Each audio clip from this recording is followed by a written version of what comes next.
大家好，我是于哥。在我之前的视频里，许多网友甚至自称专业人士对光计算不看好，认为相对于现在的电子计算没好到哪儿去。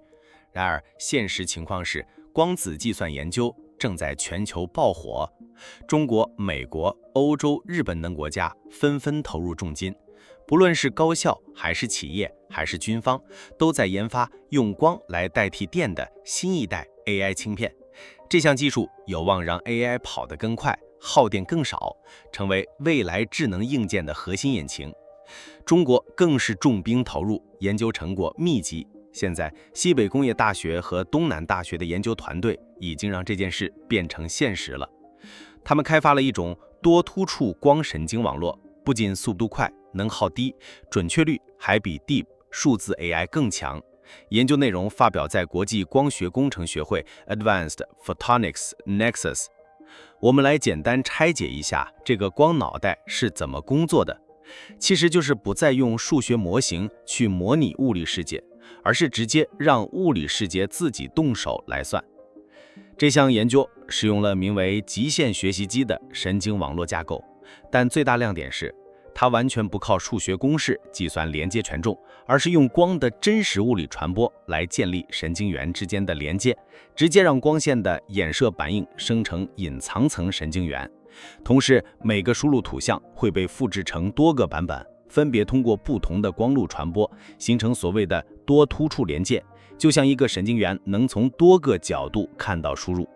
这种架构不仅减少了模拟业误差，还极大提升了特征提取能力。在 MINST、Fashion-MINST 和 CIFAR10 数据集上的实验结果表明，分类精度达到了 99.79%、98.26% 和 90.29%， 超过了数字同类产品和大多数已报道的硬件架构。这凸显了光子神经网络的变革性影响，尤其是光子多突触在推动智能设备和信号处理发展中的关键作用。有点不懂吗？比如，普通的 AI 神经网络是怎么训练的？先用电脑计算好一堆数学模型，然后翻译给电硬，但这个翻译过程会带来大量误差，最后效果大打折扣。而这次的突破在于，科学家们不翻译了，直接让光来处理信息，不用数字模型，跳过数学这个中间人。怎么做的呢？他们用光调制器和抗眼，把一张图像复制成多份，分别送入不同的光通道。每一条光路就像大脑神经网络里的一个突触，能把信息传给隐藏层的神经元。重点来了，这些隐藏层神经元不是 AI 算出来的，而是由光线的物理变化自然产生的，极像了大自然自己在决定答案。结果惊艳了所有人。在处理手写重字、依附图案，甚至复杂的彩色图像时，它的表现都比传统 AI 模型好，尤其是在任务越复杂的时候，优势越明显。这说明一个大事儿，我们没必要照搬柱子 AI 的思路。